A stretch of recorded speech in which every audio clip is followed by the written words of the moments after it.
ಆಸೆ ಇಂದಿನ ಸಂಚಿಕೆ.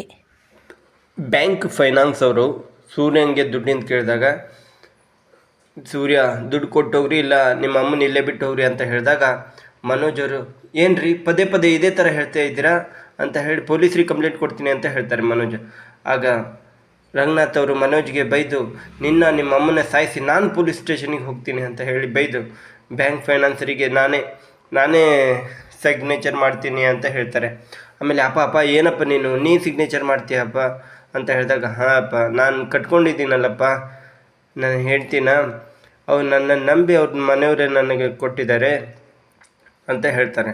ರಂಗನಾಥ್ ಅವರು ಹೋಗು ರವಿಗೆ ಫೋನ್ ಮಾಡು ಅವನು ಬರಲಿ ಅಂತ ಸೂರ್ಯ ಅವರಿಗೆ ಹೇಳ್ತಾರೆ. ಆಗ ರಂಗನಾಥ್ ಅಪ್ಪ ಏನಪ್ಪ ನೀನು ಈ ಥರ ಹೇಳ್ತಾ ಇದೀಯಾ ಅಂತ, ಹೋಗು ಹೇಳ್ದಷ್ಟು ಮಾಡು ಅಂತ ಹೇಳ್ತಾರೆ. ಆಗ ಸೂರ್ಯ ಹೊರಗಡೆ ಬರ್ತಾರೆ. ಅವ್ರ ಅಮ್ಮನ್ನ ಒಂದ್ಸರಿ ನೋಡಿಕೊಂಡು ಹೊರಗಡೆ ಬಂದು ರವಿಗೆ ಕಾಲ್ ಮಾಡ್ತಾರೆ. ರವಿ ಎಲ್ಲಿದ್ದೀಯೋ ನೀನು ಅಂತ ಕೇಳ್ತಾರೆ. ಇಲ್ಲಿ ರೆಸ್ಟೋರೆಂಟಿಗೆ ಹೋಗ್ತಾ ಇದ್ದೀನಿ, ಇಲ್ಲೇ ಹತ್ತಿರ ಇದ್ದೀನಿ ಅಂತ ಹೇಳ್ತಾರೆ. ಏನಾಯಿತು ಸೂರ್ಯ ಅಂತ ಕೇಳಿದಾಗ ಸಕ್ಕರೆ ಇದ್ದಾರಲ್ಲ ಸಕ್ಕರೆ ನಾನು ಬ್ಯಾಂಕ್ ಫೈನಾನ್ಸಲ್ಲಿ ದುಡ್ಡು ಕೊಡ್ತೀನಿ, ಅಲ್ಲಿ ಮನೇನ ಅಡ ಇಟ್ಟು ದುಡ್ಡನ್ನು ತೆಗೆದುಕೊಂಡಿದ್ದಾರೆ ಪೆಂಗನ ಸಲುವಾಗಿ ಅಂತ ಹೇಳ್ತಾರೆ. ಸೂರ್ಯ ರವಿ ಅವರಿಗೆ ಹೇಳ್ತಾರೆ, ನೀನು ಬಾರೋ ಇಲ್ಲಿ ಅಂತ ಹೇಳ್ತಾರೆ. ನನ್ನ ಕೆಲಸ ಇದೆ ಅಂತ ಹೇಳ್ತಾರೆ. ಮುಚ್ಕೊಂಡು ಬಾರೋ ಇಲ್ಲಿ ಫೈನಾನ್ಸ್ ಹತ್ರ ಅಂತ ಹೇಳಿದಾಗ ಬರ್ತಾರೆ. ಬಂದು ರವಿ ಒಳಗಡೆ ಬರ್ತಾರೆ. ಆಮೇಲೆ ಎಲ್ಲರೂ ಸಿಗ್ನೇಚರನ್ನು ಮಾಡ್ತಾರೆ. ಅಮ್ಮ ಏನಾಯ್ತಮ್ಮ ಅಂತ ಕೇಳ್ತಾರೆ ರವಿ. ಆಗ ಅದನ್ನು ನಿಮ್ಮಮ್ಮ ಮನೆಯಲ್ಲಿ ಹೇಳ್ತಾರೆ ಅಂತ ಬ್ಯಾಂಕ್ ಫೈನಾನ್ಸ್ ಅವರು ಹೇಳ್ತಾರೆ. ಈಗ ನನಗೆ ಸಮಾಧಾನ ಆಯಿತು. ಈಗ ಈ ತಿಂಗಳು ಬಡ್ಡಿನ ಎಲ್ಲರೂ ಕಟ್ಟಿ ಹೋಗಿ ಇಲ್ಲ ಲಾಕ್ ಮಾಡಿಬಿಡ್ತೀನಿ ಅಂತ ಬ್ಯಾಂಕ್ ಫೈನಾನ್ಸ್ ಅವರು ಹೇಳ್ತಾರೆ. ಅಯ್ಯೋ ಏನಪ್ಪ ಇದು ಅಂತ ಸೂರ್ಯ ಅವರು ಹೇಳ್ತಾರೆ. ಕಡೆಗೆ ಬ್ಯಾಂಕ್ ಫೈನಾನ್ಸ್ ಅವರು ನಿಮ್ಮ ತಂದೆಯವ್ರನ್ನ ನೋಡಿದ್ರೆ ಪಾಪ ಅನಿಸುತ್ತೆ, ಈ ತಿಂಗಳು ಬಿಟ್ಟು ಮುಂದಿನ ತಿಂಗಳ 2 ತಿಂಗಳದ್ದು ಬಡ್ಡಿ ಬಂದು ಸೇರ್ತಾ ಇರಬೇಕು ಅಂತ ಹೇಳ್ತಾರೆ. ಆಗ ರಂಗನಾಥ್ ಅವರು ಹೋಗ್ತಾ ತಾಯಿಯವರ ಹತ್ರ ನಿಂತ್ಕೊಂಡು ಅವ್ರನ್ನ ಒಂದ್ಸರಿ ನೋಡಿಕೊಂಡು ಹಾಗೆ ಮನೆಗೆ ಹೋಗ್ತಾರೆ. ಎಲ್ಲರೂ ಮನೆಗೆ ಹೋಗ್ತಾರೆ. ಮನೆಯಲ್ಲಿ ನಿಂತ್ಕೊಳ್ತಾರೆ ಎಲ್ಲರೂ. ಈಗ ನಿಮಗೆ ಹಾಲು ಕುಡ್ದಂಗೆ ಆಯ್ತೇನೆ, ಈಗ ಸಮಾಧಾನ ಆಗದೆ ಇದ್ದರೆ ಹೇಳು, ನಾನೇ ಹಾಲು ತಂದು ನೀನು ಸುರಿತೀನಿ ಅಂತ ರಂಗನಾಥ್ ಅವರು ಹೇಳ್ತಾರೆ. ರೀ ಅಂತ ಹೇಳ್ತಾರೆ, ಮುಚ್ಚು ಬಾಯಿ, ಇಷ್ಟು ದಿನ ಯಾರಿಗೂ ಗೊತ್ತಿಲ್ಲದೆ ಇದ್ದಂಗೆ ಬೆಳೆದು ನಿಂತ ಮಕ್ಕಳಿಗೆ ಗೊತ್ತಾಗಲಿಲ್ಲ ನೀನು ಇಷ್ಟು ದೊಡ್ಡನ್ನು ತಂದುಕೊಂಡಿದ್ದು, ಮನೇನ ಅಡ ಇಟ್ಟಿದ್ದು, ಮನೆ ಹಾಳದ ಕೆಲಸ ಮಾಡಿದ್ಯಾ, ನಿನಗೆ ಎಷ್ಟು ಅವಮಾನ ಇದರಿಂದ ಪರಿಣಾಮ ಗೊತ್ತಾಯ್ತಾ ಅಂತ ರಂಗನಾಥ ಅವರು ಹೇಳ್ತಾರೆ. ಅಪ್ಪ ಇದೆಲ್ಲ ಮನೋಜ್ಗೂ ಗೊತ್ತಿತ್ತಪ್ಪ ಅಂತ ಸೂರ್ಯ ಅವರು ಹೇಳ್ತಾರೆ. ಮನೋಜ್ಗೂ ಇದೆಲ್ಲ ಬುದ್ಧಿ ಹೆಂಗೆ ಬಂತಮ್ಮ ನಿನಗೆ, ಇದು ಬೈ ಬರ್ತಲ್ಲ ಬೈ ಬ್ಲಡ್ಡಿಂದ ಅಂತ ಸೂರ್ಯ ಅವರು ಹೇಳ್ತಾರೆ. ಆಗ ಸೂರ್ಯನ ದಿಟ್ಟಿಸ್ಕೊಂಡು ನೋಡ್ತಾ ಇರ್ತಾರೆ. ಮತ್ತೇನೇ ಸೂರ್ಯನ ಆ ಥರ ನೋಡ್ತೀಯ ಅಂತ ರಂಗನಾಥ್ ಅವರು ಹೇಳ್ತಾರೆ. ರವಿ ಬಾರೋ ಇಲ್ಲಿ, ಇವರಿಗೆ ಈ ಥರ ಕೇಳೋದಲ್ಲ ಅಂತ ಹೇಳಿ ಕುರ್ಚಿನ ತೆಗೆದುಕೊಂಡು ಬಂದು ಆ ಕಡೆ ಈ ಕಡೆ ಇಡ್ತಾರೆ. ಅಪ್ಪ ನೀನು ಇಲ್ಲಿ ಬಂದು ಕುತ್ಕೋ ಅಂತ ಸೂರ್ಯ ಅವರು ಅಪ್ಪನಿಗೆ ತಲೆದಿಂಬಿಡ್ತಾರೆ. ಸಕ್ಕರೆ ನೀನು ಅಲ್ಲಿ ಬಂದು ನಿಂತ್ಕೊ ಅಂತ ಹೇಳ್ತಾರೆ. ಅಮ್ಮ ಅಲ್ಲಿ ನೋಡ್ತಾ ಇರ್ತಾರೆ. ಸಕ್ಕರೆ ನೀನು ಅಲ್ಲಿ ಬಂದು ನಿಂತ್ಕೋ ಅಂತ ಹೇಳ್ತಾರೆ. ಆವಾಗ ಶಾಂತಿಯವರು ಮುಂದೆ ಬಂದು ನಿಲ್ತಾರೆ.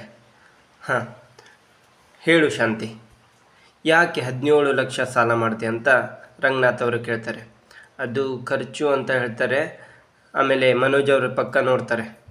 ಅಪ್ಪ ನೋಡಪ್ಪ ಅವರು ಯಾವ ಕಡೆ ನೋಡ್ತಾ ಇದ್ದಾರೆ, ಇನ್ನೂ ಎಷ್ಟೆಷ್ಟು ಜನ ಸೇರ್ಕೊತಾರೋ ಅಕ್ಯೂಸ್ಡ್ ಲಿಸ್ಟಿಗೆ ಅಂತ ಸೂರ್ಯ ಅವರು ಹೇಳ್ತಾರೆ. ರವಿ ಅವರು ಅಮ್ಮ ಇಷ್ಟೆಲ್ಲ ಖರ್ಚು ಯಾಕಮ್ಮ ಅಂತ ಹೇಳ್ತಾರೆ. ಹೇಳು ಬಾಯಿ ಬಿಡು ಅಂತ ಹೇಳ್ತಾರೆ. ಶಾಂತಿಯವರು ಅವಾಗ ನೀವು ಶಾಂತದಿಂದ ಕೇಳಬೇಕು ಅಂತ ಹೇಳ್ತಾರೆ. ಹೇಳು ಅಂತ ಹೇಳ್ತಾರೆ. ಆಗ ಅದು ಮೊದಲಿಗೆ ಮದುವೆ ಆಗೋಕ್ಕಿಂತ ಮುಂಚೆ ಮನೋಜಂಗೂ ಕೆಲಸ ಇರಲಿಲ್ಲಾಗಿತ್ತು. ರೋಹಿಣಿನೂ ಮನೆಗೆ ಹೋಗಿ ಮಸಾಜ್ ಮಾಡ್ತಿದ್ಲು. ಅದಕ್ಕೆ ನಾನು ಮನೆ ಪತ್ರನ ಅಡ ಇಟ್ಟು ಸಾಲ ಮಾಡಿ ಪಾರ್ಲರನ್ನು ಹಾಕ್ಸೋದಕ್ಕೆ ಅಂತ ಹಿಂಗೆ ಹೇಳ್ತಾರೆ. ಆಗ ಸೂರ್ಯ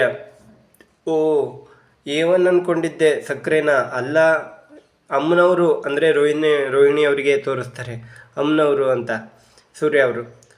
ಓ, ನೀವು ಪಾರ್ಲರ್ ಹಾಕಿದ್ದು ನಮ್ಮ ದುಡ್ಡಲ್ಲ ಅಂತ ಹೇಳ್ತಾರೆ. ಏನೋ ಹೇಳ್ತಿದ್ರಲ್ಲ ಅವಾಗ ಸಿಟ್ಟಲ್ಲಿ. ರೆಸ್ಪೆಕ್ಟು ಏನೋ ರವಿ ಅದು ಸೆಲ್ಫ್ ರೆಸ್ಪೆಕ್ಟು ಅಂತ, ಸೆಲ್ಫ್ ರೆಸ್ಪೆಕ್ಟ್ ಅಂತ ಹೇಳ್ತಾರೆ. ಅಲ್ಲ, 17 ಲಕ್ಷ ಪಾರ್ಲರಿಗೆ ನಮ್ಮ ದುಡ್ಡಲ್ಲೇ ನೀವು ಅದೇನು ಬಾದಾಮಿ ಗೋಡಂಬಿ ಪಿಸ್ತಾ ಏನಮ್ಮ ಅದು ಮೀನಾ ಅಂತ ಸೂರ್ಯ ಅವರು ಕೇಳ್ತಾರೆ. ಪೀಸ್ತಾ ಅಂತ ಮೀನಾ ಅವರು ಹೇಳ್ತಾರೆ. ಇದೆಲ್ಲ ಮಾಡಿಕೊಂಡು ಮುಖಕ್ಕೆ ಪೌಡ್ರ್ ಹಚ್ಚೋದು ನಮ್ಮ ದುಡ್ಡಲ್ಲ ಅಂತ ಹೇಳ್ತಾರೆ.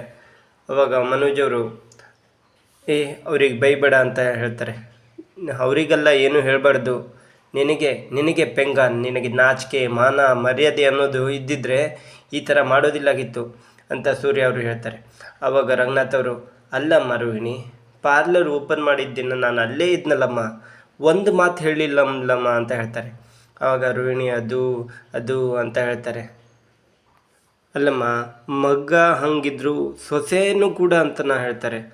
ಆಗ ಸೂರ್ಯ ಅವರು, ನೀನು ಕಣೋ ಇಷ್ಟೆಲ್ಲ ಗೊತ್ತಿದ್ರು ಏನೂ ಹೇಳಿಲ್ಲಲ್ಲ ಅಂತ ಹೇಳ್ತಾರೆ. ಮೀನಾ ರೋಹಿಣಿಗೆ ಕೇಳ್ತಾಳೆ, ಅಲ್ಲ ರೋಹಿಣಿ, ನನ್ನ ತಮ್ಮ ಗೊತ್ತಿಲ್ಲದೆ ಶರ್ಟ್ ಹಿಡ್ದ ಅಂತ ಹೊಡೆದೆ, ಈಗ ನೀನು ಇಷ್ಟೆಲ್ಲ ದುಡ್ಡನ್ನು ಇದು ಮಾಡಿದ್ದೀಯಲ್ಲ, ನಿನಗೇನು ಮಾಡಬೇಕು ಅಂತ ಹೇಳ್ತಾಳೆ. ಆಗ ಶಾಂತಿ, ಏನೇ ಅದು ಅವಳಿಗೆ ಪ್ರಶ್ನೆ ಕೇಳ್ತೀಯಾ ಅಂತ ಹೇಳ್ತಾಳೆ. ನೀನು ಮುಚ್ಚು ಬಾಯ್ ಅಂತ ರಂಗನಾಥ್ ಹೇಳ್ತಾರೆ. ಆಗ ಸೂರ್ಯ, ಅಪ್ಪ ನೋಡಿದೆ ಅಪ್ಪ ಯಾವ ಥರ ಮಾಡಿದ್ದಾರೆ ಇವರು, ಈ ಪೆಂಗನಿಗೋಸ್ಕರ ಇಷ್ಟೆಲ್ಲ ಮಾಡಿದ್ದಾರೆ. ಆಗ ರೋಹಿಣಿ ತಲೆ ಬಗ್ಸ್ಕೊಂಡಿರ್ತಾರೆ.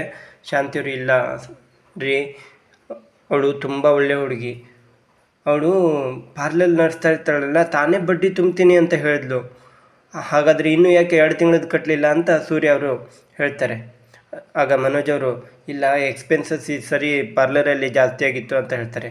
ನೀನು ಮಾತಾಡಬೇಡ ಪೆಂಗ ಅಂತ ಹೇಳ್ತಾರೆ. ಆಗ ಸಕ್ಕರೆ ಹತ್ರ ಹೋಗಿ, ನೀ ಬೊಗುಡು ಅಂತ ಹೇಳ್ತಾರೆ. ಮತ್ತೆ ಮನೋಜ್ ಅವರು ಮಾತಾಡ್ತಾ ಇದ್ದಾಗ, ನೀ ಸುಮ್ಮನಿರೋ ಅಂತ ಸೂರ್ಯ ಅವರು ಹೇಳ್ತಾರೆ. ಇಲ್ಲ ರೀ, ಒಳ್ಳೆ ಹುಡುಗಿ, ಮೊದಲಿಗೆ ಮನೋಜಂಗೂ ಕೆಲಸ ಇರಲಿಲ್ಲ ಅಂತ. ಇಲ್ಲಿಗೆ ಇವತ್ತಿನ ಸಂಚಿಕೆ ಮುಕ್ತಾಯವಾಗುತ್ತೆ.